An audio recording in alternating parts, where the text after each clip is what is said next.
Convido você a abrir a sua Bíblia em Mateus capítulo 5, versos 33 a 37.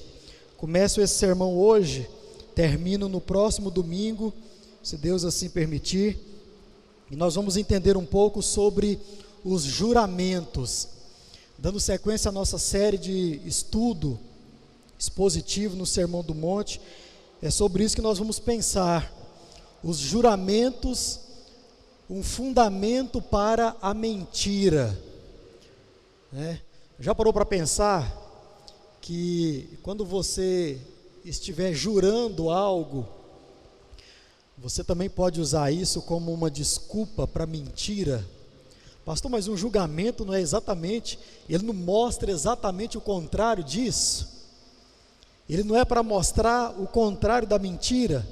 Bem, e é para isso mesmo, mas a partir dos ensinos dos escribas e fariseus, o que nós temos aqui é exatamente o contrário disso, e você vai entender e aprender que esses homens usavam esse mandamento que está registrado na lei de Moisés, usavam de forma distorcida, equivocada, e eles usavam para isso aí, era um fundamento para que eles pudessem mentir, e você vai entender mais sobre isso.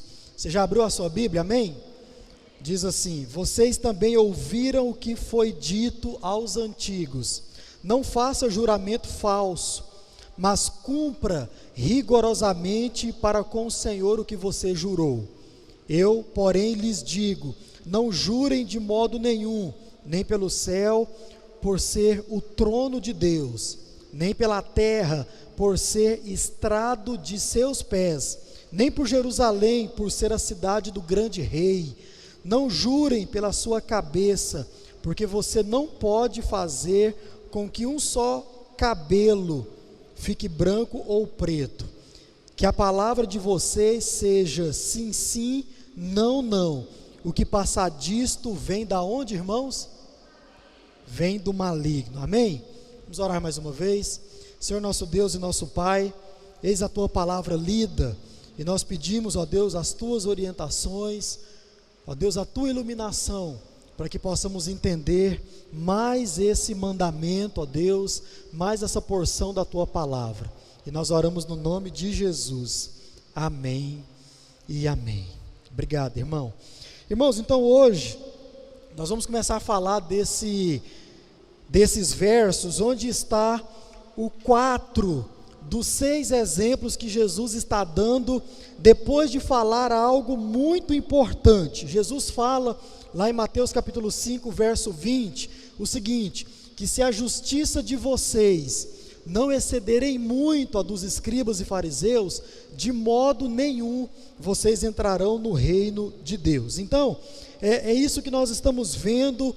Qual é o princípio da lei de Deus, qual é o espírito da lei de Deus, e também as aplicações, aquilo que é prático para eu e você praticar ou não, né? Isso também fica muito claro, inclusive nesse sermão de hoje.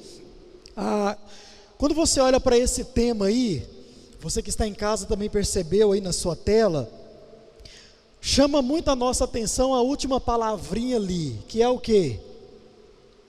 Mentira. E essa semana, coincidentemente ou não, nós tivemos aí no nosso calendário cultural, né, o quê? O famoso, que é o quê? Dia da mentira, né? E é engraçado esse negócio, porque essa semana, no dia 1º, né, eu não sabia que era dia 1º, ou melhor, não estava dando conta que era dia 1º e que era dia da mentira. Aí um tio meu falou assim: ó, John, eu estou saindo daqui, estou indo para sua casa. Isso foi de manhã, né? E eu, uai, como é que é esse negócio, né? Mandou lá no grupo da família, né? Uai, beleza, mas como é que é esse negócio aí?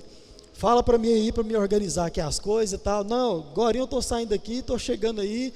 Aí os outros membros da família: uai, tio, está indo mesmo? Está vindo para Goiânia? Como é que é? E começou a especulação, né? E não, agora eu estou saindo aí, não sei o quê. E eu, beleza. E a Isaura ficou preocupada com esse negócio o dia inteiro. Meu bem, seu tio falou mal alguma coisa, já está chegando, como é que foi? Não sei não. E estou esperando até hoje. E hoje, finalizando o preparo desse sermão, que eu vim me dar conta. Falei, gente, era o dia da mentira, né? Estava mentindo, né? Beleza, tranquilo. E na maioria das igrejas hoje, está se pregando sobre o dia da mentira. Ou se pregou no domingo passado, porque estava chegando o dia da mentira, né? Mas eu não me preocupo com isso, irmãos. A prova disso é que eu nem me atentei, né, para essa questão. E abra sua Bíblia aí, João capítulo 8, verso 44. Sabe como é que eu resolvo o dia da mentira? Desse jeito aí, faço questão, abre aí. João capítulo 8, verso 44. Marque esse texto aí. E daqui em diante você vai tratar o dia da mentira assim como eu trato, certo? João capítulo 8, verso 44. Vocês são do diabo. Pesado, né, irmão? Que é o quê? O pai de vocês, e querem satisfazer os desejos dele. Ele foi assassino desde o princípio e jamais se firmou na verdade, porque nele não há verdade. Agora a parte que eu mais gosto. Quando ele profere mentira, fala do que lhe é próprio, porque é mentiroso e o quê? Pai da mentira. Então, como que eu trato o dia da mentira? Quando eu vejo crente, não era o caso que eu contei, mas quando eu vejo crente brincando no dia da mentira, é muito simples, você está trocando a sua paternidade. Isso é algo muito sério. Não preciso ler para você nenhum texto, você sabe que Deus, Ele é conhecido também como nosso quê? Nosso Pai. Você conhece o seu Deus dessa forma? Jesus nos ensina a orar dessa forma: Pai nosso que estás no céu. Leia Hebreus capítulo 12, se não me falha a memória, todo, você vai ler Deus sendo tratado dessa forma, como Pai.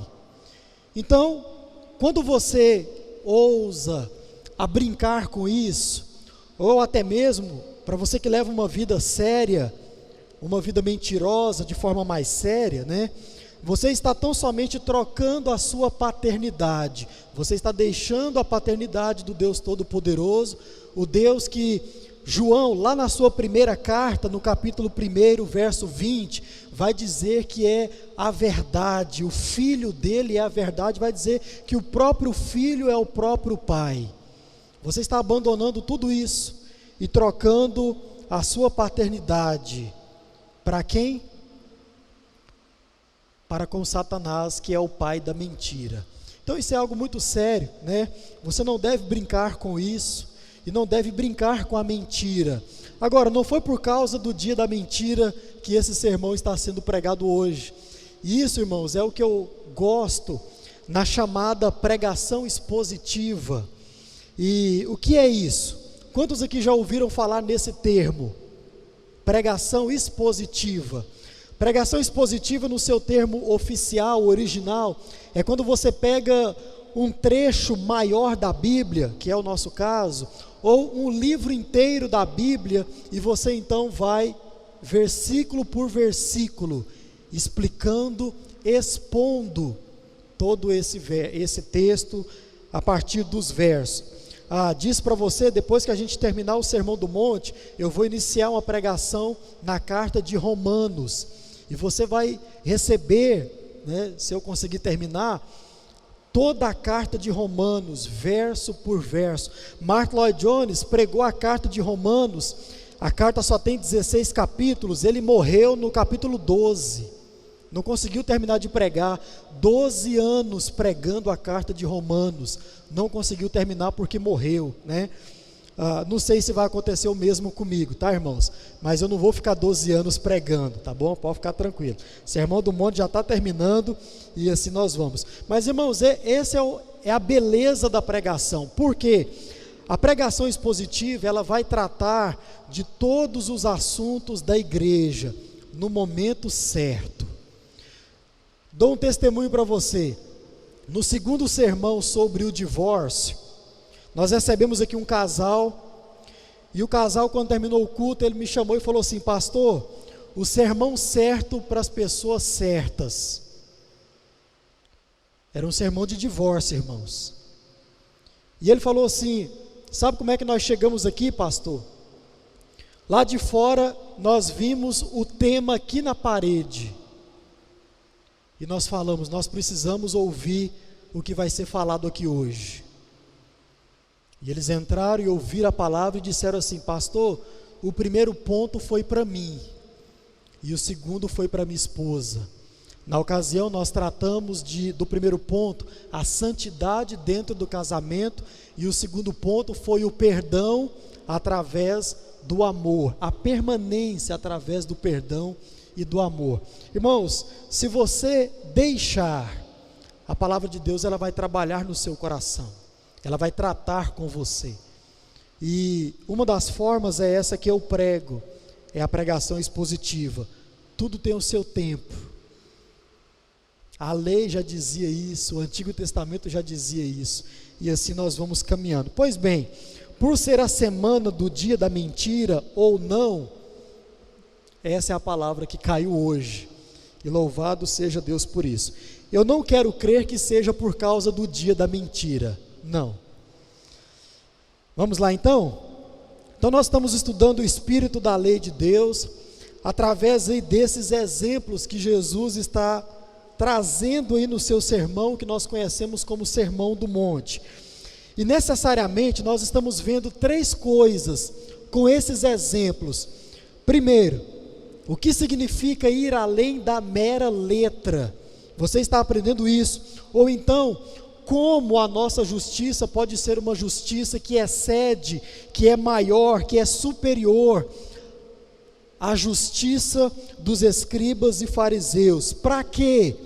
Para que nós possamos ser vistos pelo próprio Deus e tidos por Ele como pessoas que são herdeiras do reino de Deus. Aliás, irmãos, é o próprio Jesus quem requer isso de mim e de você. É o próprio Jesus quem exige tudo isso dos seus discípulos. E Mateus 5:20 vai dizer, nós já citamos aqui, Ele mesmo quem diz que se a nossa justiça não for maior, nós não vamos herdar de forma alguma o reino de Deus. Segundo, como nós devemos, ou como deve ser a nossa vida prática diante desse mundo mal, diante desse mundo que está caído, como deve ser a nossa vida diante dos assuntos que esse mundo tem, assuntos confusos, contraditórios, assuntos difíceis, polêmicos, controversos, como aqueles que nós vimos aqui no passado, como o adultério, por exemplo. Como o crente deve agir em meio a um adultério, a uma situação,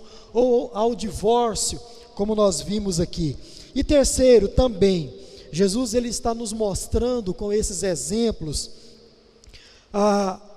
ele mostra tudo isso através das refutações para com os escribas e fariseus, contraposições com aquilo que os escribas e fariseus estavam vivendo e também ensinando outros a viverem. E junto a tudo isso, Jesus ele mostra qual é o real, verdadeiro sentido da palavra de Deus, da lei de Deus. Então nós estamos vendo isso dentre muitas outras coisas. E quando nós falamos desses princípios que nós estamos aprendendo a partir do espírito da lei, nós estamos falando, irmão, da vida do crente.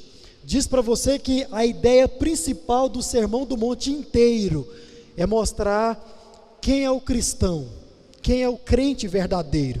Então, quando nós falamos disso, nós estamos falando da nossa vida, da vida do crente, e também da importância desse crente saber como se deve lidar diante desse mundo caído, diante desse mundo mau. Isso por quê, irmãos?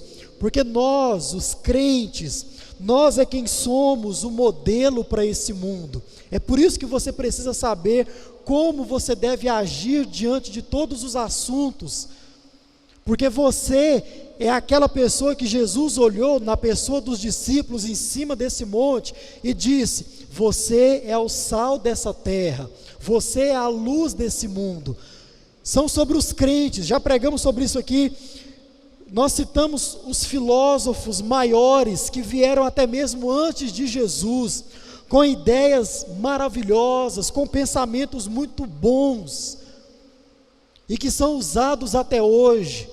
Mas Jesus não olhou para nada disso e disse que isso era a luz do mundo, que isso ia ser a diferença feita na terra. Não, Jesus olha para homens e mulheres como eu e você, que um dia receberam Ele no coração, e diz o seguinte: você é quem vai mudar a realidade dessa terra, você é quem vai mudar a realidade desse mundo, começando onde você está plantado. Você é sal dessa terra e você é luz desse mundo. Amém, meus irmãos?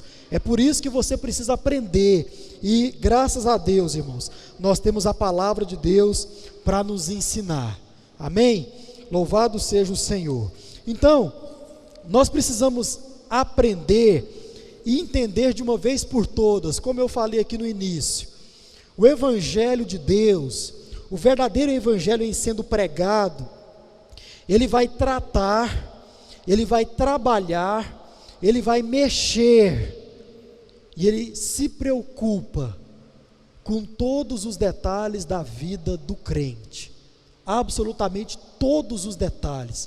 Repito, se você deixar, a palavra de Deus, ela fala ao seu coração, semana após semana, semana após semana. E falando em semana, no sermão que eu estou preparando para a Páscoa, daqui a 2 domingos, eu vou fazer uma pergunta para você. A pergunta será: você sabe para que você foi perdoado por Jesus? Já fez essa pergunta para você mesmo? Para quê? Qual é a finalidade de eu ter sido perdoado por Jesus? Será que você entende que é só porque você era culpado? Será que você entende que é só porque você precisava desse perdão? Ou será que existe algo a mais para que Jesus ele pudesse ter vindo e nos perdoado com o seu próprio sangue?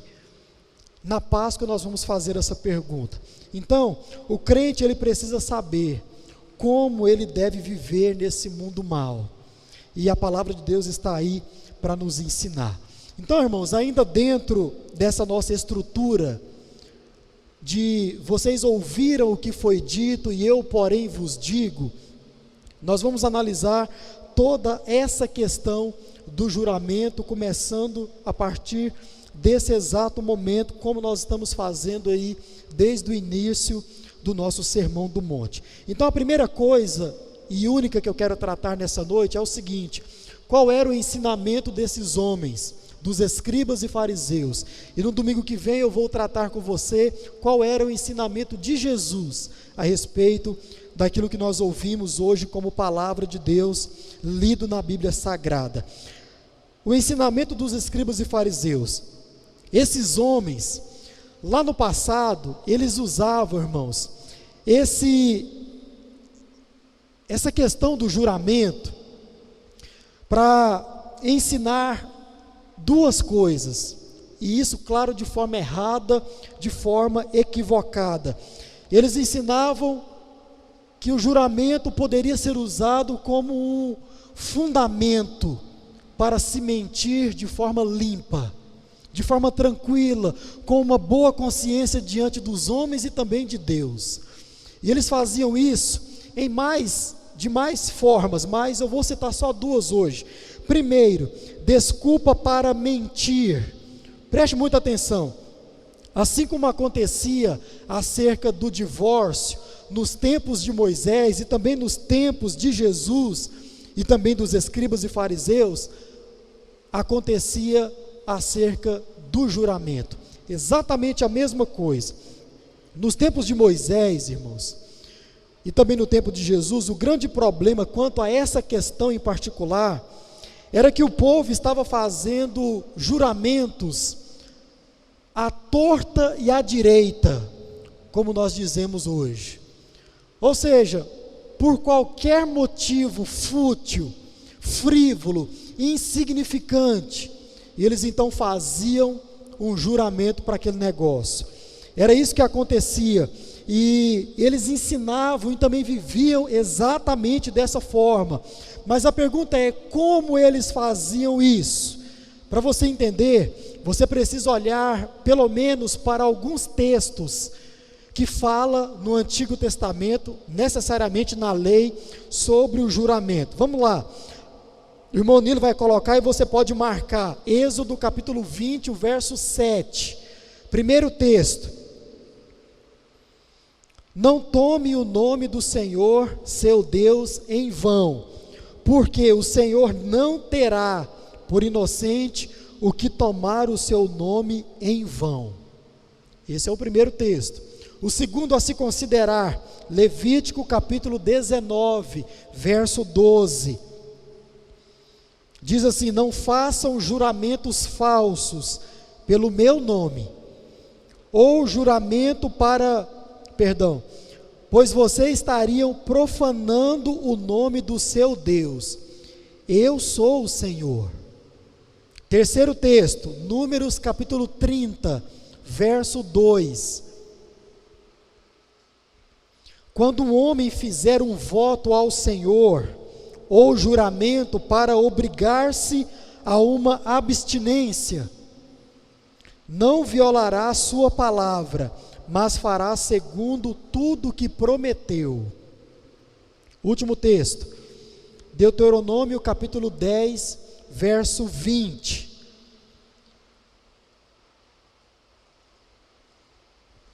Temam o Senhor seu Deus e sirvam a Ele, sejam fiéis a Ele e jurem somente pelo seu nome. Espera aí, pastor, mas Jesus não falou que a gente não podia jurar por nada? Domingo que vem você vai entender isso. E eu gosto desse último texto aí. Lá em Deuteronômio capítulo 6, o verso 13, diz exatamente a mesma coisa. Temam o Senhor seu Deus e sirvam a Ele, sejam fiéis a Ele e jurem somente pelo seu nome. Aqui, irmãos, com esses textos que provêm da própria lei de Moisés, a lei de Deus, nós já podemos aprender e entender uma coisa muito interessante. Olha só, nós acabamos com o sofisma, e você já sabe o que é isso, não vou repetir, de que não se pode fazer nenhum tipo de juramento, principalmente em nome de Deus. Nós acabamos com essa inverdade. Eu já ouvi dizer, não, a gente não pode ir nem num tribunal, porque lá nós vamos precisar jurar. Mentira. Vamos lá. Você já ouviu isso? Não faça juramento. Olha, não pode jurar.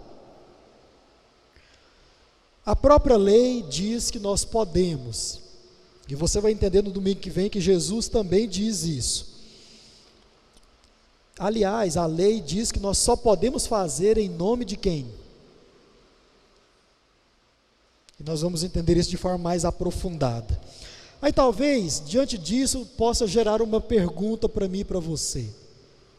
Pastor, então qual era o problema dos escribas e fariseus? Qual era o problema que esses homens estavam gerando? Pois bem, irmãos, a questão é a seguinte: não é que não se possa fazer nenhum tipo de juramento, e principalmente em nome de Deus, não é isso. O ponto é que quando se usa um juramento para qualquer motivo, qualquer assunto pequeno, banal, que não tem a devida importância, e principalmente quando você faz um juramento em nome de Deus, para com esse tipo de conteúdo, de assunto, isso poderá ser usado como legalidade, como fundamento para a mentira. Então, o ponto é exatamente esse, é a forma, a maneira como se usa os juramentos, principalmente em nome de Deus. Esse é o ponto. Enquanto que o real motivo dos juramentos é para incentivar a verdade, é para incentivar a honestidade. É para isso que a palavra de Deus, ela traz os juramentos como algo que nós devemos sim praticar no devido tempo e com os devidos assuntos, principalmente em nome de Deus, para que a honestidade e a verdade possa ser firmada, fixada. Esse é o assunto. Mas, irmãos, como sempre, os escribas e fariseus, eles não olhavam para o ensino da lei e eles então distorciam todo o ensino da lei. Vamos entender como eles faziam isso agora, como eles usavam os juramentos como fundamento para a mentira de forma mais clara. Abre aí, Mateus capítulo 23, a partir do verso 16. Mateus 23.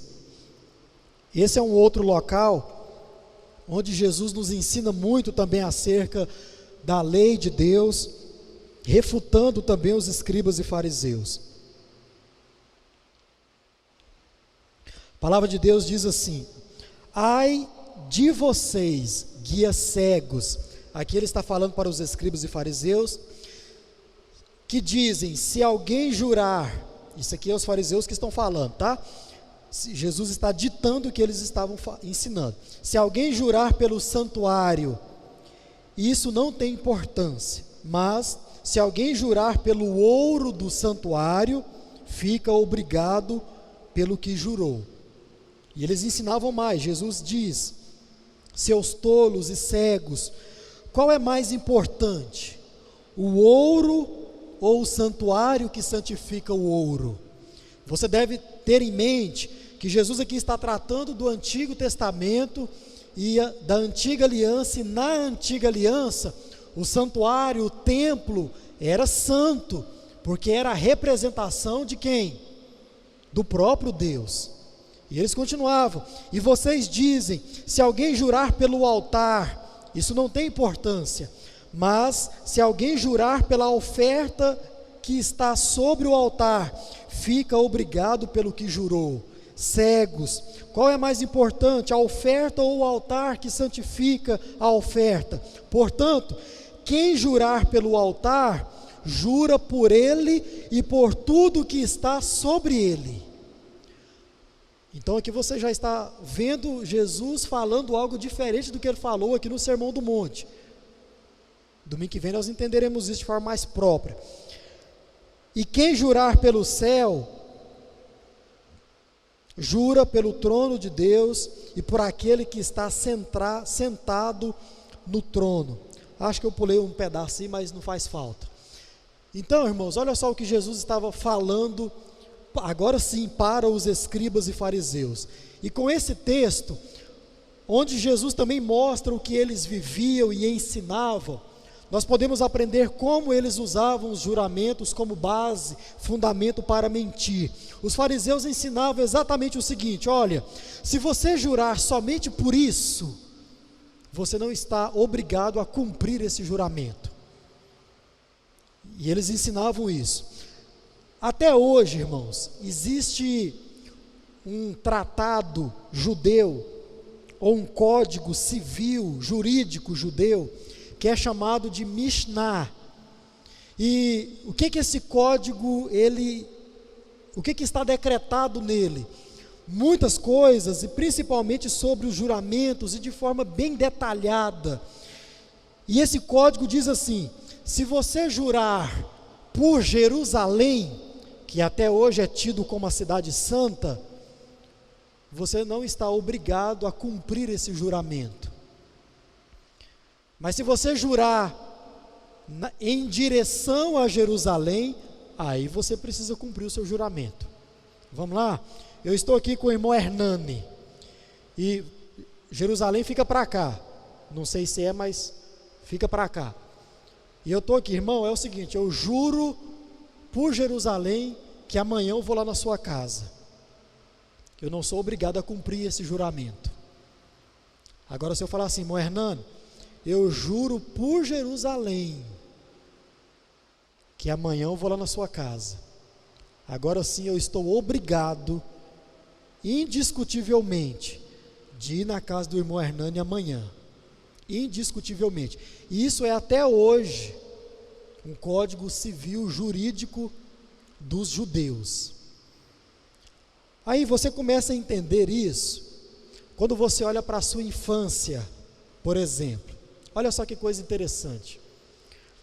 Quem já passou por isso ou por coisa semelhante? Jurar pela mãe e pela morte da mãe. Ah, você sabe do que eu estou falando, irmão, você sabe. A gente chegava para o colega, amanhã você vai fazer isso para mim? Faço. E eu juro pela minha mãe. Aí o colega falava assim, não, jura pela morte da sua mãe. Aí a gente já pensava duas vezes, peraí, eu não vou jurar pela morte da minha mãe. Porque se eu jurar o negócio é mais sério, né? Se eu jurar só pela minha mãe, tá. Mas pela morte dela, aí a coisa rocha. Então, irmãos, era dessa forma que os escribas e fariseus ensinavam, viviam e ensinavam outros a viver. Olha, depende do que você falar no seu juramento, ou em nome de quem você falar no seu juramento, você está obrigado a cumprir. E depende, você não está obrigado a cumprir. Qual é o ponto, irmãos? Sempre esses homens já iam com segundas intenções quando iam fazer um juramento. Você está diante de alguém fazendo um compromisso, e aquela pessoa requer algo de você, um compromisso de você, e você já está na cabeça o seguinte, não, eu vou jurar pela minha mãe, porque aí eu não sou obrigado a cumprir. Ou vou jurar por isso, porque eu não sou obrigado a cumprir. Você já vai com segundas intenções. Esses homens faziam isso, ensinavam isso, para aquelas pessoas que estavam sobre as orientações deles. E assim, então, eles usavam, dessa forma eles usavam, e esse precioso e caro mandamento ou ferramenta para se firmar compromissos com a verdade, de forma totalmente distorcida e equivocada, e usando aí para mentir. Segundo e último, eles usavam os juramentos como opressão para com o próximo. Isso aqui também é algo muito interessante, porque a mentira também cai aqui nesse ponto.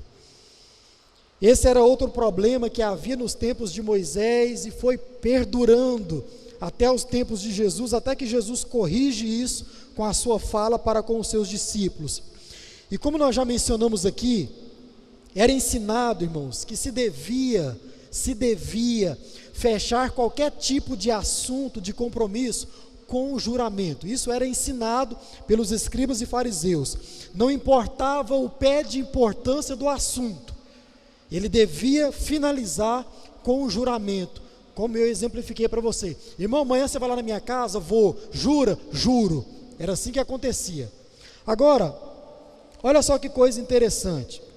Quando nós lemos a palavra de Deus, as palavras do próprio Jesus, e principalmente as palavras dos escribas e fariseus, porque você já aprendeu no passado que quando esses homens, quando Jesus dita aos escribas e fariseus, falando assim, olha, vocês ouviram o que foi dito, Jesus não está falando daquilo que está na lei de Deus, Jesus está falando daquilo que os escribas e fariseus ensinavam no passado. E vejam só, lemos aqui hoje que nós podemos sim jurar, e somente em nome de Deus, certo? Isso a lei nos ensina de forma muito clara. Então eu pergunto, nós devemos usar, irmão, o nome de Deus em todo e qualquer motivo fútil, frívolo, desnecessário, motivo sem a devida importância? Sim ou não? Claro que não. A palavra de Deus já nos disse, nós iremos ler novamente. Então, como que os fariseus agiam? Então era como se dois fariseus tivessem falando, tivendo uma conversa e também ensinando os outros dessa forma farisaica. E eles falassem o seguinte: olha, meu irmão, eu vou bater papo amanhã lá na sua casa. Aí o outro fariseu diria para ele: você jura que vai? Agora esse fariseu, ele era obrigado a falar que não ia, e ele não podia porque foi ele quem disse que ia na casa do outro. Então ele já se enrolou aí. E ele então respondia: eu juro. E dizia mais: juro em nome de quem? Juro em nome de Deus.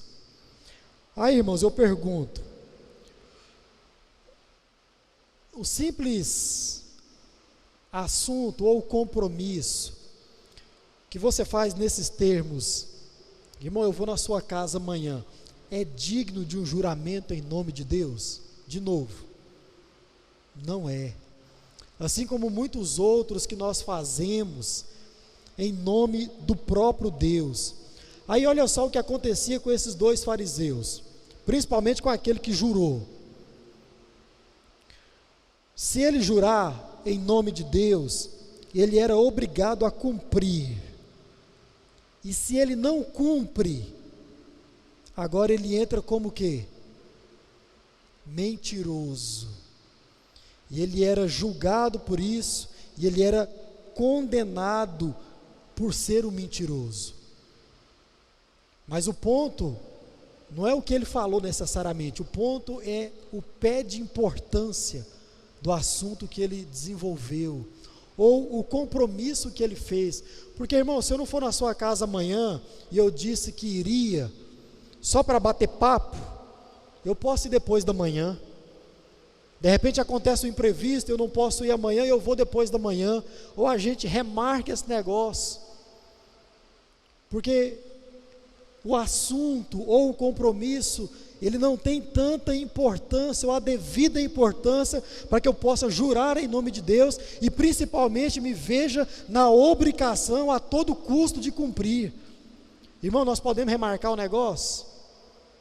Posso ir depois da manhã? Pode.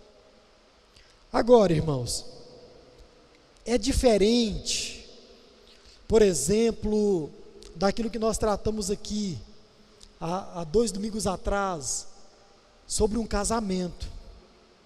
É ou não é verdade? O nível de importância, o grau de seriedade é muito maior. É por isso que lá no seu casamento você fez o seu voto, você fez o seu juramento, você fez as suas promessas. Isso diante das testemunhas, diante de uma igreja, diante do próprio Deus. Olha só o grau de importância que tem um compromisso de casamento. É muito diferente do que você falar que vai na casa de alguém em um dia específico, ou de qualquer outro assunto, é só um exemplo. E mais ainda, irmãos, olha só as consequências de você não cumprir os juramentos que você fez no seu casamento, por exemplo. Olha as consequências que isso traz. 3 sermões sobre isso. Então, o que está em jogo aqui é necessariamente a situação, e principalmente fazer isso em nome de Deus. Principalmente. Agora, irmãos, os fariseus, claro que eles iam contrário ao ensinamento legítimo da lei, e ensinavam que você deveria jurar por qualquer coisa. Além disso, ensinavam que existe algumas maneiras, algumas formas que você pode usar, e você não precisará estar obrigado para com o seu juramento. E os fariseus usavam também para oprimir, para colocar a pessoa em saia justa. Ah não, você jurou, agora você vai ter que cumprir. E acabou, não tem conversa. E se a pessoa não cumpre, passava por mentiroso e era condenado por isso. Então, irmãos, esse é o ponto. Os princípios por detrás da questão do juramento são exatamente esses: é estimular a verdade, estimular a você a praticar cada dia na sua vida a honestidade. E mais ainda, irmão, o sermão de domingo que vem, eu não vou saber falar o tema exato, porque eu esqueci de anotar aqui, mas já está salvo lá no meu computador. Os juramentos, a mesma coisa, e o seguinte: uma só palavra basta. Qual é a palavra, irmão, que basta para o crente? Acabou, irmão, acabou. Você nem precisa jurar. Anote aí: juramentos, uma só palavra basta. E você vai entender tudo isso de forma bem mais detalhada. Para que é o juramento, pastor?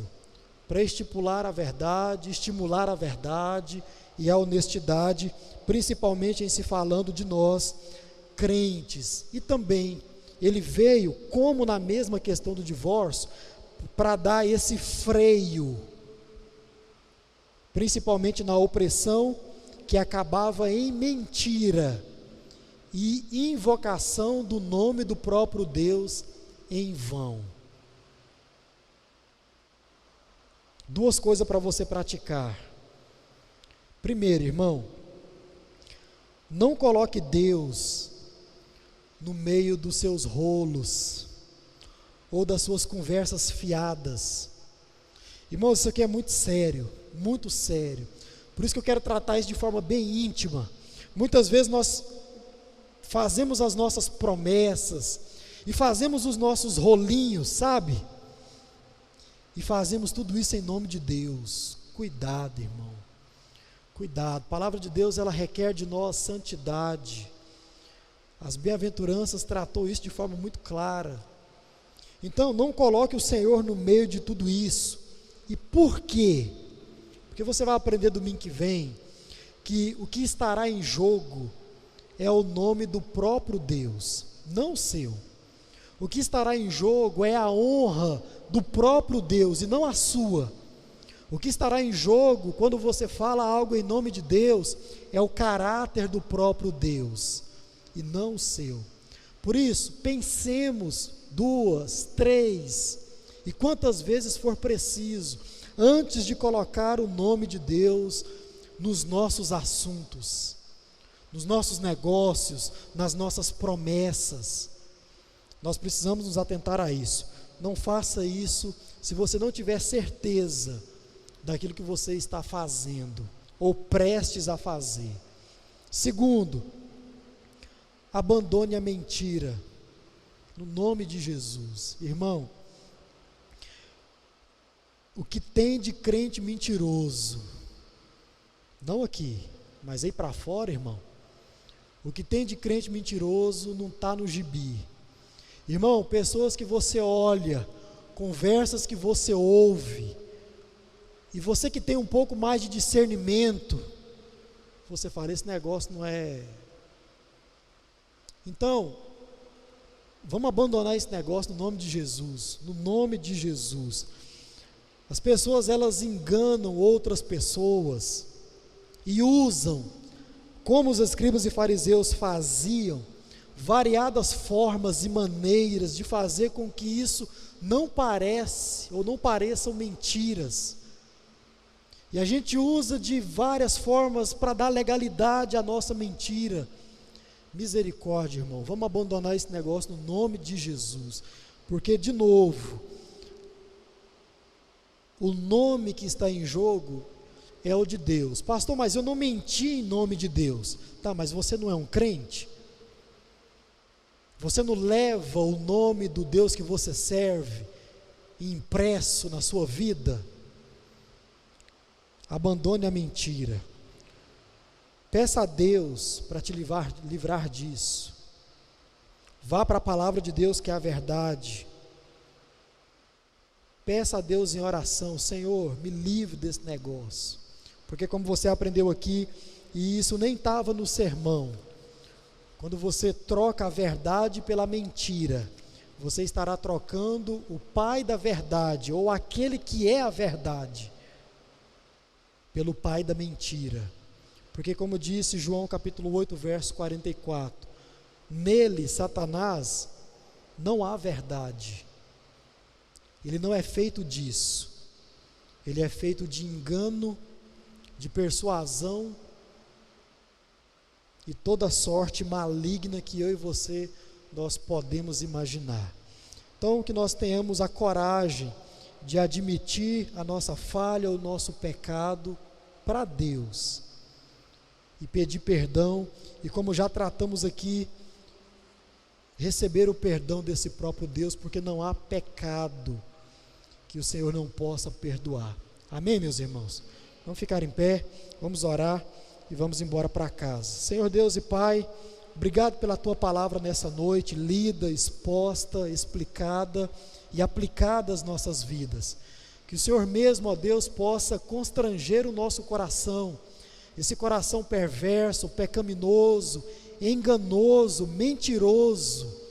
Que o Senhor tenha misericórdia de nós, trabalhe, ó Deus, nas nossas vidas, para que nós possamos, ó Pai, como Paulo vai dizer em Romanos capítulo 8, pender para o Espírito, e vivendo no Espírito, que nós possamos, ó Deus, dar frutos, gerar frutos, vindos do Teu Espírito Santo. Obrigado, ó Deus, por esse culto, por esses irmãos, ó Deus, e por todos aqueles que estão nos acompanhando de suas casas. Nos dê uma boa semana debaixo da Tua presença, debaixo da Tua proteção, ó Deus, e nós pedimos em nome de Jesus. Pai, lembramos da irmã Cíntia, ó Deus, que está em viagem para um funeral da sua tia. Console ali os corações, ó Pai, que o Senhor possa agir com graça e misericórdia ali naquele lugar. Ó Deus, abençoe a sua mãe que passou mal por causa disso, e que o Senhor possa agir, ó Deus, em cada vida que está envolvida, ó Pai, nessa situação de luto. Que o Senhor possa agir, ó Deus, com o Teu Espírito Santo. Nós pedimos perdão pelas nossas falhas, pelos nossos pecados, e oramos no nome de Jesus. Amém e amém.